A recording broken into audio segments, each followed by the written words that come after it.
जय हिंद। स्वागत है आपका आपके प्यारे से YouTube channel GK underline study में। तो आज का यह वीडियो आपके साइंस एग्जाम के लिए रामबाण सिद्ध होने वाला है, क्योंकि इस वीडियो में हम लोग वैसे ऑब्जेक्टिव प्रश्नों को सॉल्व करने वाले हैं जिसे अगर आप कर लेते हैं तो आपको परीक्षा हॉल में एक आनंद की अनुभूति होगा, जिसे पाकर आप धन्य धन्य हो जाइएगा, क्योंकि आपसे सभी प्रश्न बनने वाला है। और इसमें हम यथासंभव प्रयास करेंगे कि आपको सभी प्रश्न यहाँ पर ही याद हो जाए। तो चलिए बिना किसी समय को गवाए हम लोग शुरू करते हैं और अच्छे तरीके से सभी प्रश्नों को सॉल्व करते हैं। हमारा फर्स्ट प्रश्न है कि अवतल दर्पण की फोकस दूरी उसकी वक्रता त्रिज्या की होती है। तो जो अवतल दर्पण है उसकी फोकस दूरी वक्रता त्रिज्या की आधी होती है। अब इसे हम लोग समझते हैं कैसे आधी होती है। तो हम लोग पढ़े हैं कि जो वक्रता त्रिज्या होता है या फोकस दूरी का दोगुना होता है। तो यहाँ पर से हम फोकस दूरी निकाल सकते हैं, तो ये हो जाएगा r/2। तो यहाँ पर देख सकते हैं कि जो वक्रता त्रिज्या है उसका फोकस दूरी आधा होता है। तो फोकस दूरी वक्रता त्रिज्या का यहाँ पर ही आधा हो जाएगा। इस तरह से पूछा जाएगा कि वक्रता त्रिज्या फोकस दूरी का क्या होता है, तो दोगुना होता है, लेकिन इसमें हमें फोकस दूरी पूछा गया है तो इसका हो जाएगा आधा। इस संबंध को आपको याद रखना है, सिर्फ इसे आप याद रखिए, आपका सभी प्रश्न क्लियर हो जाएगा इसमें। उसके बाद दूसरा प्रश्न है आपका कि नेत्र लेंस की फोकस दूरी कम हो जाने से कौन सा दृष्टि दोष होता है। तो जब भी नेत्र लेंस का फोकस दूरी कम हो जाएगा तो हमें एक दोष उत्पन्न होता है जिसे निकट दृष्टि दोष कहते हैं। और निकट दृष्टि दोष वह दोष होता है जिसमें किसी व्यक्ति को निकट की तो वस्तु दिखाई देती है लेकिन दूर का ही वस्तु उसे दिखाई नहीं देता है। तो इसी दोष को हम लोग निकट दृष्टि दोष के नाम से जानते हैं। और इसमें हम आपको याद कराने का एक प्रयास किए हैं कि मान लीजिए आप अपने वर्ग में हैं या क्लास में हैं, और यहाँ पर आप मान लीजिए ये आपका क्लास है और यहाँ पर आप एक विद्यार्थी, यहाँ पर एक स्टूडेंट है। इस स्टूडेंट को यहाँ पर ही बुलाया गया टीचर के द्वारा। टीचर जो है इसे नज़दीक बुलाया कि बाबू इधर निकट आओ थोड़ा सा। तो ये लड़का निकट आने लगा। तो यहाँ पर देख सकते हैं, इससे याद कर सकते हैं कि जैसे जैसे ये लड़का टीचर के निकट आएगा इसका दूरी कमते जाएगा। पहले इतना दूरी था, फिर यहाँ आ जाएगा तो इसका दूरी इतना ही हो जाएगा। तो जो है ना, निकट आने पर उसका दूरी घट रहा है। तो इसमें याद रखना है कि जब नेत्र लेंस की फोकस दूरी कमेगा अर्थात घटेगा तो निकट दृष्टि दोष होगा, क्योंकि जब निकट आते हैं तो हमारा दूरी घटता है, इसीलिए इसमें फोकस दूरी भी घटेगा। इस तरह से याद रखिए, आपका ये प्रश्न बन जाएगा, निकट दृष्टि दोष होगा। और जिसमें फोकस दूरी अधिक होगा वो हो जाएगा आपका दूर दृष्टि दोष। क्लियर है। और निकट दृष्टि दोष को दूर करने के लिए हम लोग कौन सा लेंस का उपयोग करते हैं, तो अवतल लेंस का उपयोग करते हैं। ये भी बात याद रखिएगा, अवतल लेंस का उपयोग करते हैं निकट दृष्टि दोष को दूर करने के लिए। और दूर दृष्टि को दूर करने के लिए हम लोग जो है किस लेंस का, तो उत्तल लेंस का उपयोग करते हैं। ये भी आपको याद ही रखना है। उसके बाद चलिए नेक्स्ट प्रश्न की ओर चलते हैं। तीसरा प्रश्न है आपका कि लघु पतन के समय परिपथ में विद्युत धारा का मान होता है तो बहुत अधिक हो जाता है। जब परिपथ में विद्युत धारा का मान सबसे अधिक हो जाता है, बहुत अधिक हो जाता है, तो जो है ना पूरा परिपथ जो है ना इसमें शॉर्ट सर्किट हो जाता है। इसी को हम लोग लघु पतन के नाम से भी जानते हैं। तो यहीं पर यहाँ पर वही पूछा गया है। तो इसमें बहुत धारा का मान जो है ना आई का मान बहुत अधिक हो जाता है। तो इसका आंसर आपका हो जाएगा सी। फिर है चौथा प्रश्न कि निम्नलिखित में कौन सा पद विद्युत परिपथ में विद्युत शक्ति को निरूपित नहीं करता है। तो ये हो जाएगा I/R² जो है ना वह निरूपित नहीं करता है। बाकी बात यह संबंध होता है विद्युत शक्ति का और जूल का, उसमें नियम भी आप पढ़े होंगे I²RT। तो I²RT होता है, लेकिन यहाँ पर हमको T नहीं देना है। पहले इस बात को समझने के लिए इसमें देखिए कैसे आपका सभी ऑप्शन सही होगा। बाकी बात देखिए, यहाँ पर आपने एक संबंध पढ़ा है ओम का नियम। ओम का नियम आपने पढ़ा है कि V बराबर होता है IR, ये होता है V बराबर IR। तो यहाँ पर ही आप I का वैल्यू निकालेगा तो हो जाएगा आपका V/R। तो इस जो है ना I का वैल्यू आप इस समीकरण में रखिएगा तो आपका जो है D वाला ऑप्शन प्राप्त हो जाएगा, क्योंकि V²/R² होगा, R से R कट जाएगा तो V²/R यहाँ का टर्म जो है ना आपका ये वाला टर्म आपको प्राप्त हो जाएगा। उसके बाद जो है इसी को अगर फिर I का मान इसमें रख दीजिएगा तो आपका VI प्राप्त हो जाएगा। लेकिन ये जो टर्म है ये आपका कभी नहीं प्राप्त होगा, ये निरूपित ही नहीं करता है, जिस कारण से जो है इसका राइट आंसर आपका हो जाएगा बी।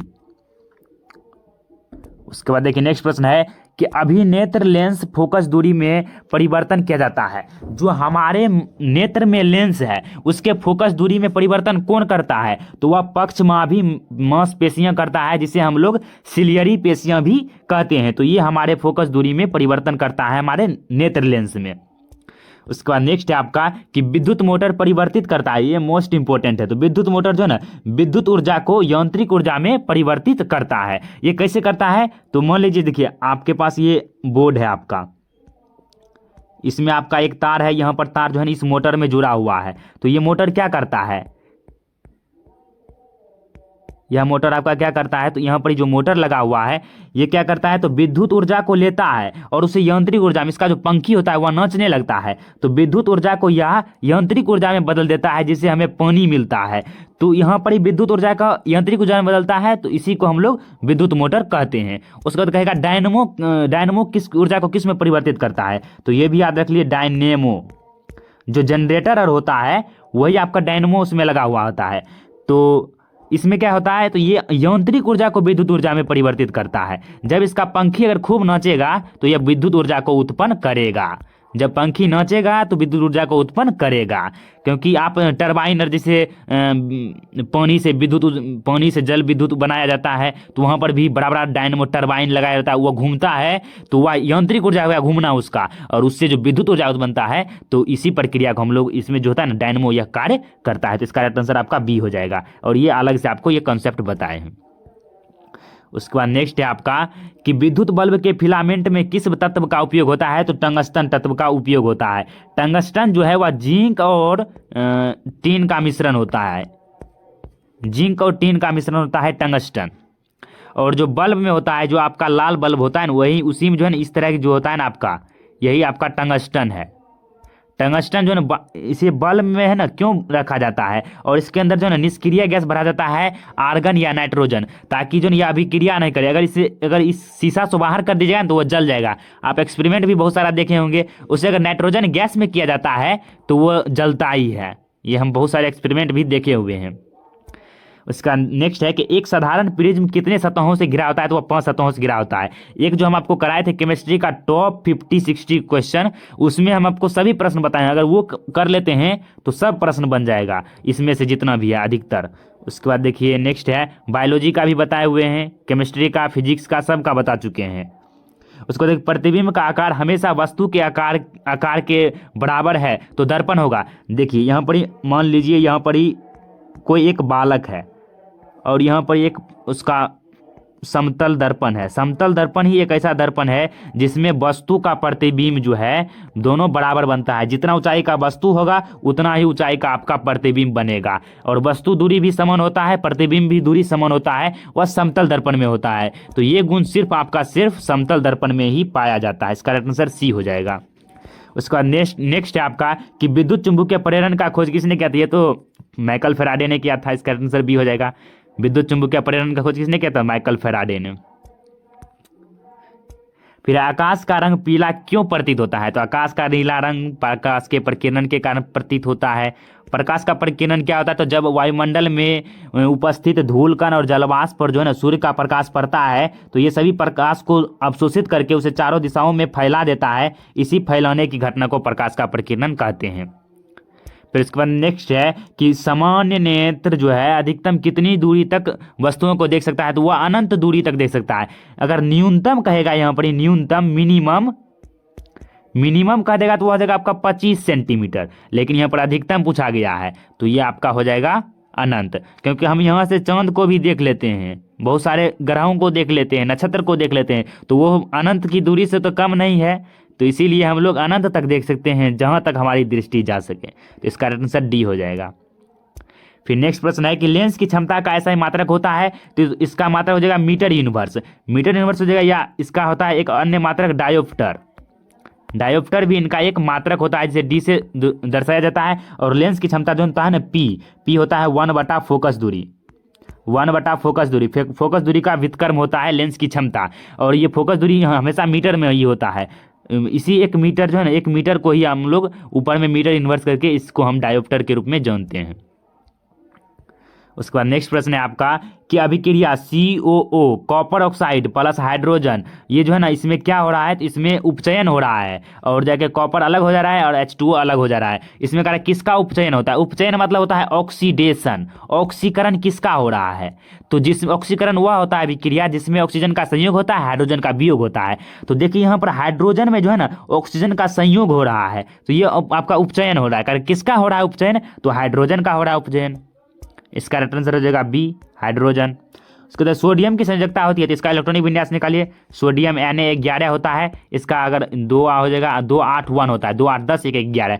जो लास्ट कक्षा में इलेक्ट्रॉन होता है वही इसका संयोजकता होता है धातु का। 1 से 4 तक रहेगा, 1 2 3 4 तक तो ये सेम ही हो जाएगा। अगर उससे ज़्यादा होगा तो हम 8 में घटाकर निकाल लेते हैं। क्लियर है। उसके बाद देखिए नेक्स्ट हो जाएगा आपका एल्केन का सामान्य सूत्र है, ये भी हम आपको तीनों बता चुके हैं। तो एल्केन का सामान्य सूत्र होता है CnH2n+2 होता है। यहाँ पर ही एक कॉन्सेप्ट ही बता देते हैं आपको ताकि इस प्रश्न में क्लियर ही हो जाए। देखिए जो भी आपका एल्केन हो गया इसमें n प्रत्यय जुड़ा रहता है, एक हो जाता है एल्कीन, इसमें इन जुड़ता है, फिर एक होता है एल्काइन, एल्काइन होता है, एल्काइन आइन जुड़ता है इसमें प्रत्यय। तो इसका सूत्र होता है CnH2n+2, इसका सिर्फ होता है CnH2n और इसका होता है माइनस हो जाएगा इसमें सिर्फ CnH2n-2 यहाँ पर हो जाएगा, यहाँ पर जो है ना -2 सिर्फ हो जाएगा यहाँ पर और हो जाएगा वह एल्काइन का सूत्र। तो उसके बाद नेक्स्ट है आपका कि उदासीन विलयन का pH मान क्या होगा। तो उदासीन विलयन का pH मान होता है 7 के बराबर। जब 7 के बराबर हो जाता है यहाँ पर तो ये उदासीन हो जाएगा। 7 से कम होगा तो यह अम्लीय हो जाएगा, 7 से अधिक होगा क्षारीय हो जाएगा, ये बेस हो जाएगा, ये एसिड हो जाएगा। उसके बाद नेक्स्ट है आपका कि आवर्त सारणी में कुल कितने जो है ना वर्ग होते हैं, तो 18 वर्ग होते हैं इस तरह से 1 2 3 4 5 6 7 8 9 10 11 12 13 14 15 16 17 18 और जाके इसका जो है ना 7 होता है इसका कतार, इस तरह से कतार 7 ही होता है इसमें। उसके बाद नेक्स्ट है आपका कि निम्नलिखित कौन सा जो है ना अधातु विद्युत का सुचालक होता है। तो ग्रेफाइट जो है ना एक अधातु होते हुए भी विद्युत का सुचालक होता है। जैसे रेट पेंसिल में जो होता है ना उसमें भी ग्रेफाइट लगा होता है, उससे होकर करंट जो है ना पास करता है। उसके बाद नेक्स्ट है आपका कि कार्बन क्या है। तो कार्बन एक अधातु है। कार्बन क्या है, तो कार्बन एक अधातु है, नॉन मेटल है। उसके बाद है कि निम्न में कौन दुर्बल अम्ल है। तो दुर्बल अम्ल हो जाएगा CH3COOH एसिटिक अम्ल, CH3COOH एसिटिक अम्ल जो है ना वह दुर्बल अम्ल है। उसके बाद पोटेशियम की परमाणु संख्या होती है, तो पोटेशियम का 19 होता है, बहुत ही आसान है। कैल्शियम का 20 हो जाएगा। उसके बाद निम्न में कौन मुख्यतः बायोगैस है। तो मीथेन जो होता है ना CH4 ये होता है आपका बायोगैस। फिर एक साधारण नमक का रासायनिक सूत्र क्या है, तो NaCl होता है साधारण नमक का रासायनिक सूत्र। इसका राइट आंसर हो जाएगा बी जो है उसका राइट आंसर हो जाएगा। उसके बाद देखिए नेक्स्ट प्रश्न है आपका, यहाँ पर जो 25 नंबर का सवाल था कि किसी रासायनिक अभिक्रिया में, आपको दिखाई नहीं दे रहा होगा लेकिन हम आपको यहाँ बता देते हैं कि किसी रासायनिक अभिक्रिया में भाग लेने वाले पदार्थ को क्या कहते हैं, तो उसको अभिकारक कहते हैं। तो इसका राइट आंसर हो जाएगा अभिकारक। और बनने वाले पदार्थ को उत्पाद कहते हैं, जिसे प्रतिफल भी आप कहते हैं। तो ये हो जाएगा 2 प्रोडक्ट जिसे कहते हैं। तो यही प्रश्न था आपका। उसके बाद देखिए 26 का है कि निम्न में कौन शून्य वर्ग का तत्व है। तो हीलियम जो है वह शून्य वर्ग का तत्व है। फिर स्वपाशी पोषण के लिए आवश्यक है, तो कार्बन डाइऑक्साइड, जल, क्लोरोफिल, सूर्य प्रकाश ये सभी जो है ना आवश्यक होता है। तो इसका आंसर हो जाएगा डी, क्योंकि प्रकाश स्वपोषित पौधा एक ही होता है पेड़ पौधा, तो उसमें ही स्वपोषण की क्रिया होता है, प्रकाश संश्लेषण की क्रिया, जिसमें वह जो है ना कार्बन डाइऑक्साइड लेता है, जल लेता है, सूर्य की प्रकाश की उपस्थिति में अपने पत्तियों में उपस्थित क्लोरोफिल का उपयोग करके अपना भोजन बनाता है, कार्बोहाइड्रेट, उसी को हम लोग प्रकाश संश्लेषण कहते हैं। तो इसके लिए पूरा चीज की जरूरत होगा, डी हो जाएगा इसका राइट आंसर। उसके बाद नेक्स्ट है कि इनमें कौन प्रकाश संश्लेषी अंग है। तो यहाँ पर अंग पूछा गया है तो आपका पत्ती हो जाएगा, अगर अंगक कहेगा तब आपका हरित लवक हो जाएगा। तो इसका आंसर सी होगा। उसका नेक्स्ट प्रश्न है कि मनुष्य के शरीर की सबसे बड़ी ग्रंथि कौन सा, ये भी प्रश्न कराए हुए हैं। तो यकृत हो जाएगा इसका राइट आंसर। फिर हम पादप में जाइलम के लिए उत्तरदायी होता है, तो जल के वहन के लिए जो है जाइलम उत्तरदायी होता है पौधों में। फिर उसके बाद नेक्स्ट है आपका कि एक कोशिकीय शैवालों में जल का परिवहन होता है, तो वह विसरण क्रिया द्वारा आता है, डिफ्यूजन क्रिया के द्वारा ही जल का परिवहन होता है। उसको देखिए मछली के हृदय में कोष्ठकों की संख्या होती है, तो 2 होता है इसमें हृदय कोष्ठक। उसके बाद देखिए नेक्स्ट है आपका कि निम्नलिखित में कौन एमिनो अम्ल के विखंडन से बनता है।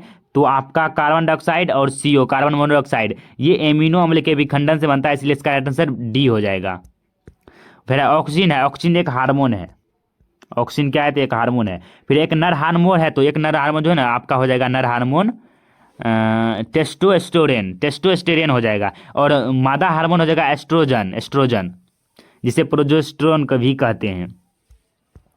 उसका नेक्स्ट है कि निम्नलिखित में कौन अलैंगिक जनन की विधि है? तो अलैंगिक जनन की विधि जो है ना द्विखंडन भी होगा, बहु द्विखंडन भी होगा, बहु विखंडन भी होगा, मुकुलन भी होगा। इसका आंसर आपका डी हो जाएगा। फिर है पराग कोष में पाए जाते हैं, तो पराग कोष में क्या पाएगा? परागकण ही पाया जाएगा। आसानी प्रश्न था। फिर नेक्स्ट है कि आनुवंशिक गुणों का वाहक होता है या संदेश होता है, तो वो होता है DNA अणुओं के पास होता है।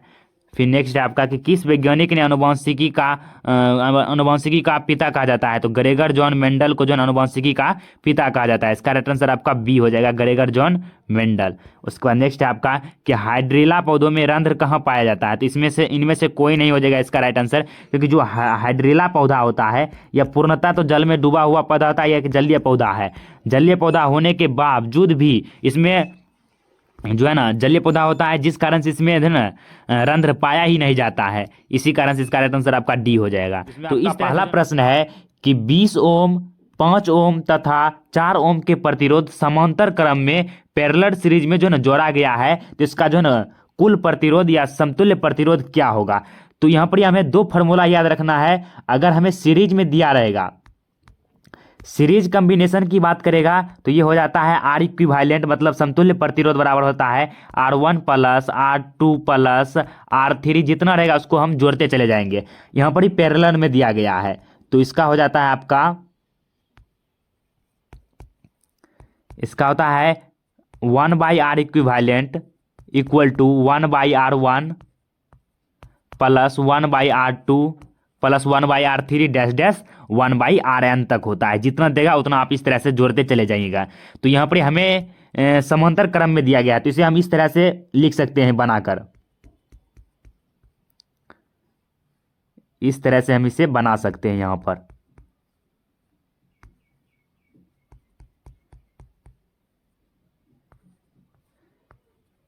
और इसका वैल्यू 20 ओम है, और इसका 5 ओम, और इसका 4 ओम।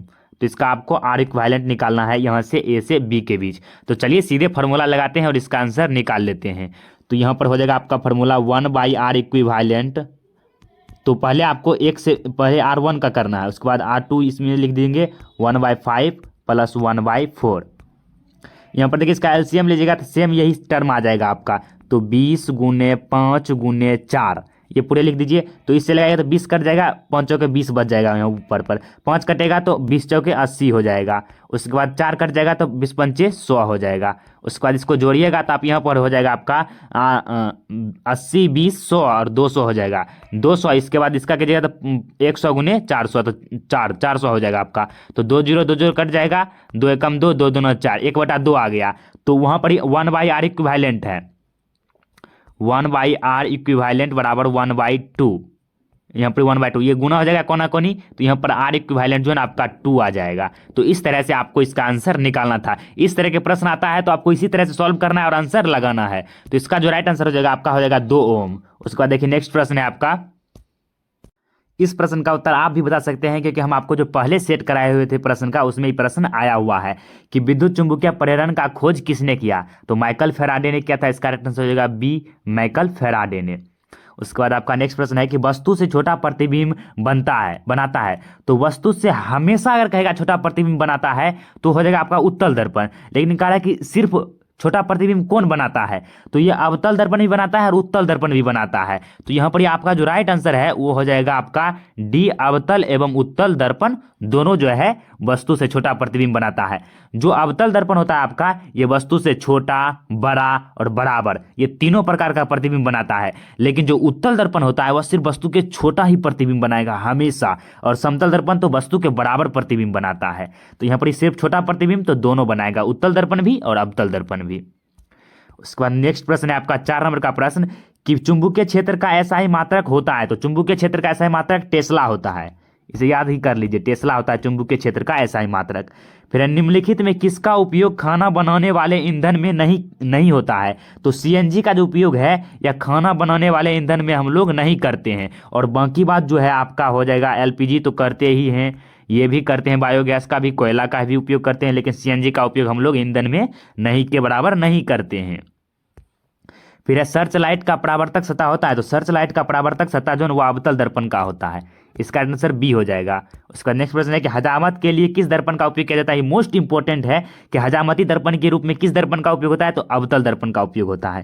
ये आपको याद ही कर लेना है, चाहे वह हजामती दर्पण हो, सर्च लाइट हो, गाड़ी के हेडलाइट हो, उसमें अवतल दर्पण का ही उपयोग किया जाता है। साइड मिरर में उत्तल दर्पण का उपयोग किया जाएगा।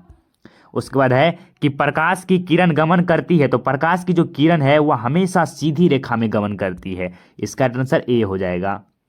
उसके बाद नेक्स्ट आपका कि निम्नलिखित पदार्थों में कौन चालक है? तो चालक वह होता है जिससे विद्युत धारा आसानी से प्रभावित हो सके। तो प्रभावित किस में होता है? तो लोहा में होता है प्रवाहित।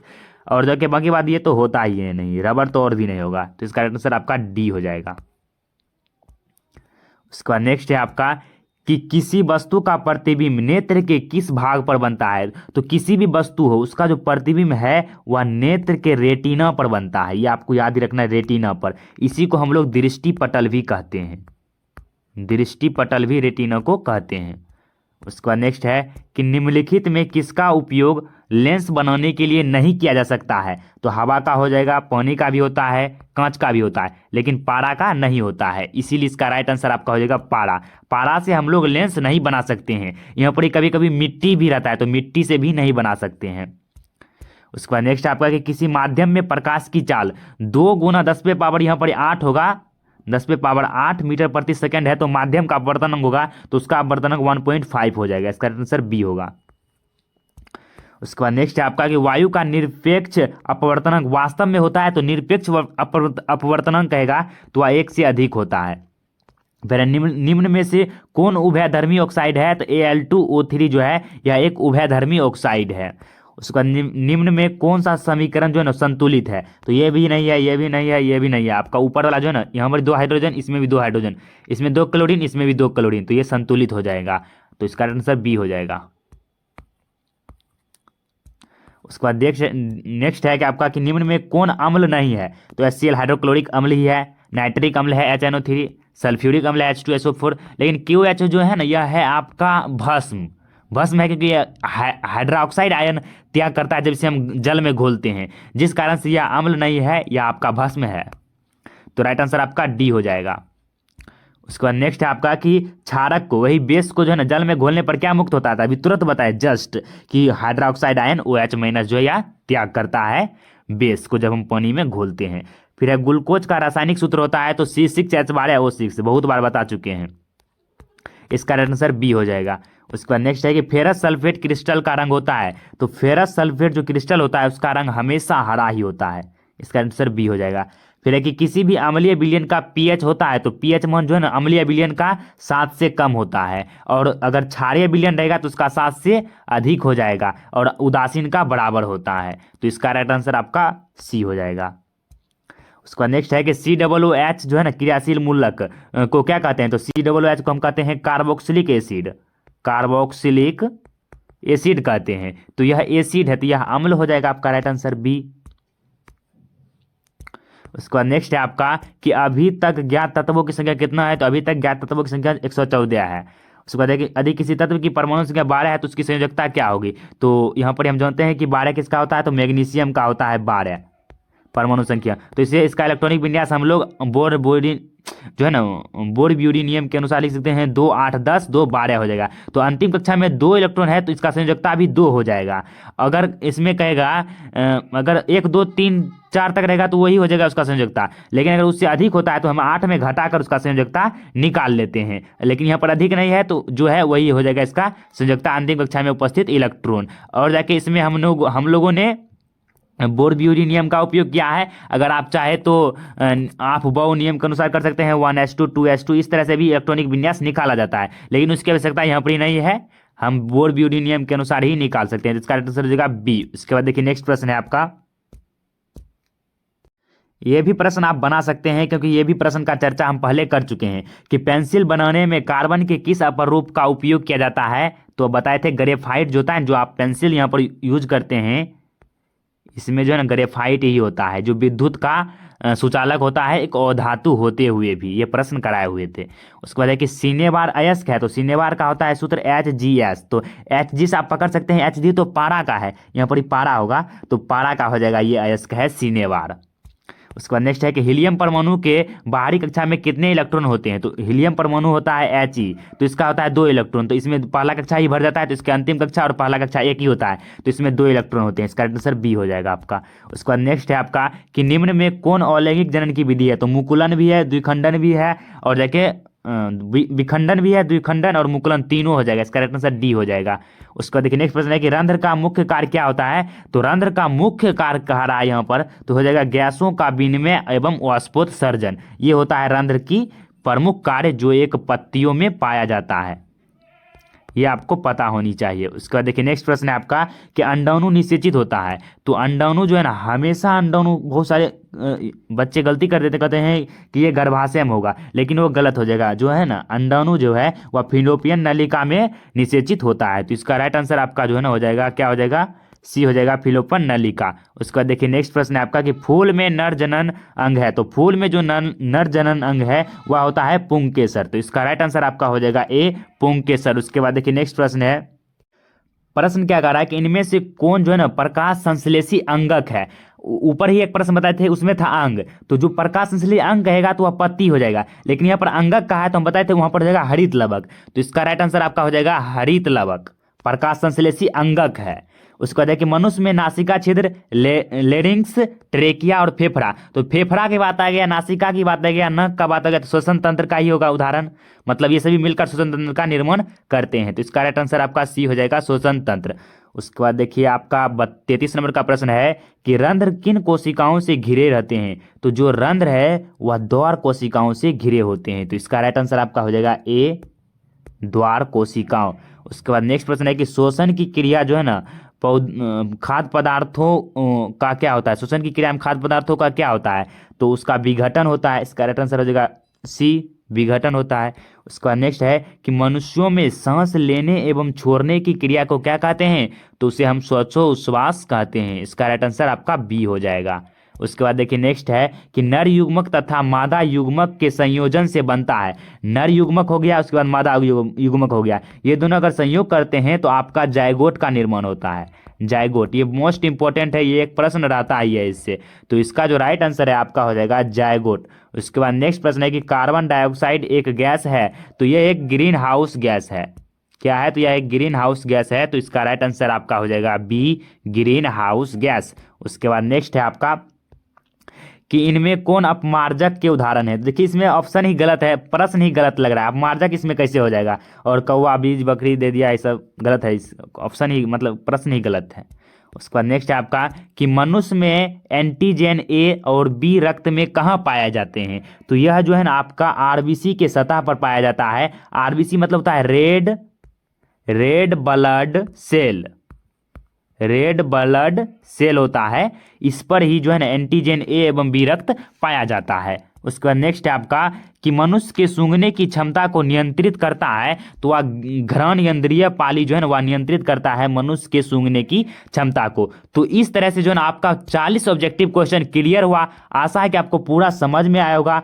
प्लीज़ आप चैनल को सब्सक्राइब कर लीजिए, क्योंकि इस तरह का कंटेंट आपको यहाँ पर मिलता है और हमेशा मिलता रहेगा। तो इस वीडियो में बस इतना ही, मिलते हैं नेक्स्ट वीडियो में। तब तक के लिए जय हिंद, जय भारत। अपना ख्याल रखें और पढ़ाई करते रहे और परीक्षा हॉल में तबाही मचा कर आए। धन्यवाद।